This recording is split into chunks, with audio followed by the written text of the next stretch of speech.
This is the tool they don't make anymore. Built to outlast trends, fixes itself, and keeps working when modern stuff flakes out. Welcome back. I'm the Archive. I've been cataloguing the artifacts of real-world durability for decades. Today, we're pulling apart the story of the old cast-iron workhorses and the plain engineering trick that made Depression-era iron last a lifetime. We live in a world that treats things like disposable candy wrappers. Appliances get lighter, plastics creep in, and a gadget that once lasted a lifetime now gives up after a season. That's not just annoying, it's a real problem. When the supply chain hiccups or money runs tight, a flimsy tool stops being a convenience and becomes a crisis. You're left with junk and a trip to the store that might not solve a thing. The core problem is this: modern design optimizes cost and novelty, not survivability. We've been taught to buy new rather than fix old, and that leaves folks vulnerable when reliability matters. People who had to get by in the Depression, on the farm, or in a working shop used a different logic. They built tools to be repaired, not replaced. Cast iron was a go-to material because it played a predictable, honest game. It's heavy, yes, but that weight is strength. The body of the tool was cast iron. The wear parts were hardened steel and made replaceable. Nothing was bonded with vaporware adhesives or glued behind a plastic panel you can't open. The whole idea was that when a steel part wore out, you swapped it. When the body got banged, it stayed true. That was the promise. Buy it once, keep it forever. What? A tool whose iron body holds alignment and absorbs shock, with replaceable steel working parts. Why? Because you want certainty, a tool that answers every time you call it. That certainty turned into practical advantages: reliability in bad weather, no dependence on electricity, and a known, long-term cost per use that beat modern junk every time. Here's the kicker. Some of these tools look like relics, but they do things modern models can't. A cast-iron meat grinder will still grind meat after 80 years. A hand pump will still pull water if the grid is down. Not because they're cute antiques, but because they were engineered to be repaired by hand. That old crank does not care about firmware updates.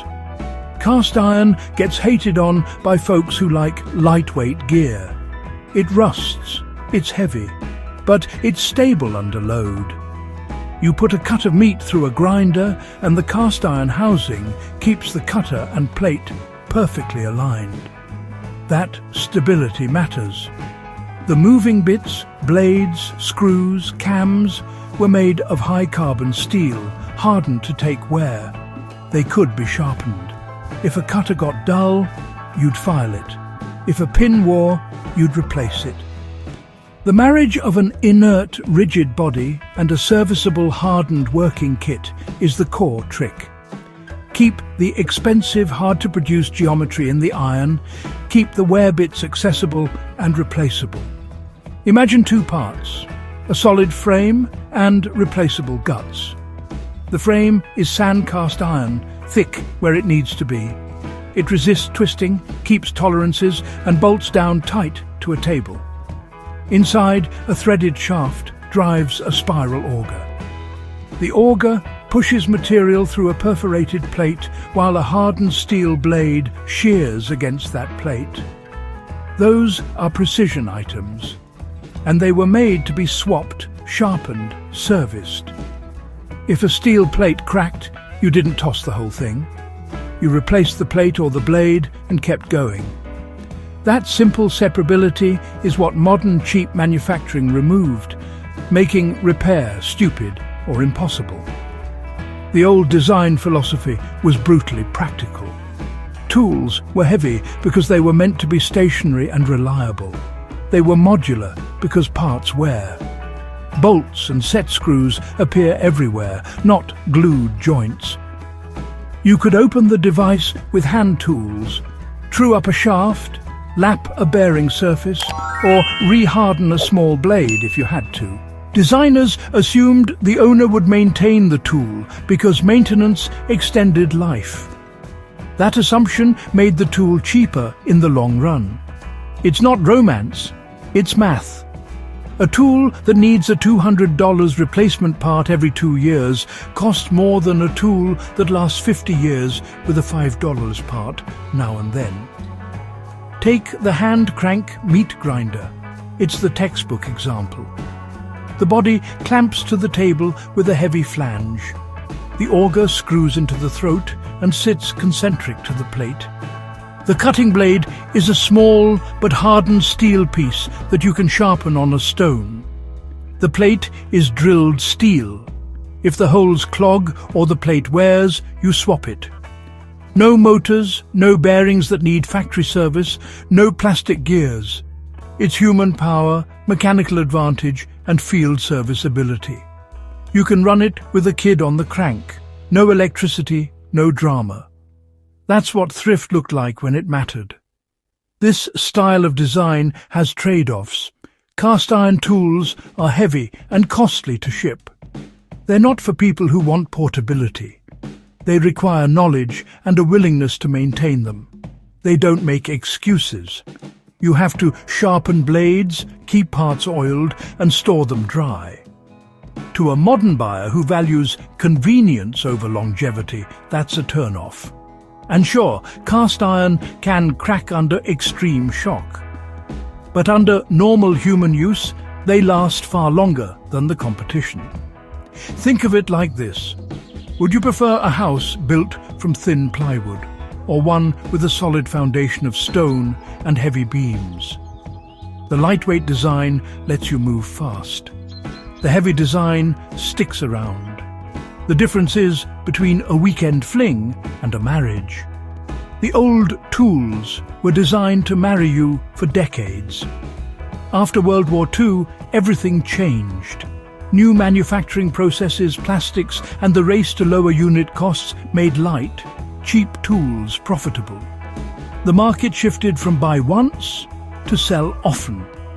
That's the secret of planned obsolescence without conspiracy. Cheaper goods meant more units moved, and companies liked selling more units. Labor costs, shipping, mass production, and consumer demand for lower upfront prices pushed heavy, serviceable tools into niche markets. The craftspeople who relied on repairability lost market power, and the supply chain favored throwaway economics. The cast iron way never died entirely. It lives in farmhouses, in homesteads, with garage tinkerers, and in people who buy tools to pass down.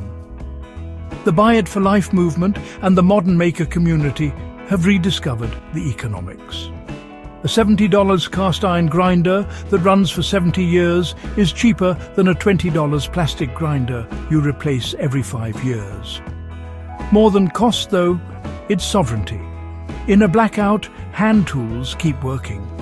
In a supply crunch, a serviceable tool keeps a family fed. I remember a farmer telling me he kept his grinder because it never let him down. After a late frost killed the truck's battery, he fed his family with a grinder, not a motor. He'd say, "This old thing ain't pretty, but it don't quit." That human line, plain, no frills, is the emotional hook that keeps older viewers watching. It's about trust, not tech. If you want more deep dives into tools that actually make life easier, subscribe to the archive. We pull apart a piece of practical genius twice a week and show how to use it the right way. Drop a comment. What old tool does your family still swear by? I'll pick one for the next episode. I've catalogued these tools for years. They aren't antiques to gawk at. They're working gear, built with a design ethic that prioritized repair and permanence. If you care about being self-reliant and not being at the mercy of a flimsy supply chain, learn to spot a tool that's meant to last. That's how you keep from buying the same thing twice.